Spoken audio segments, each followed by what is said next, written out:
ಎರಡು ಕಾರುಗಳ ನಡುವೆ ಭೀಕರ ಅಪಘಾತ ಸಂಭವಿಸಿದ್ದು ಎಲ್ಲ ಪ್ರಯಾಣಿಕರು ಪವಾಡ ಸದೃಶ ರೀತಿಯಲ್ಲಿ ಪಾರಾದ ಘಟನೆ ವಿಟ್ಲದ ಕಾಸರಗೋಡು ರಸ್ತೆಯ ಕಾಶಿ ಮಠದಲ್ಲಿ ನಡೆದಿದೆ.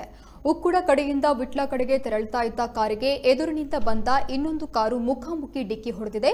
ಅಪಘಾತದ ತೀವ್ರತೆಗೆ ಒಂದು ಕಾರು ಪಕ್ಕದ ಚರಂಡಿಗೆ ಉರುಳಿ ಬಿದ್ದರೆ ಇನ್ನೊಂದು ಕಾರು ರಸ್ತೆಗೆ ಅಡ್ಡವಾಗಿ ಬಿದ್ದಿದ್ದು ಮುಂಭಾಗ ಸಂಪೂರ್ಣವಾಗಿ ನಜ್ಜುಗುಜ್ಜಾಗಿದೆ.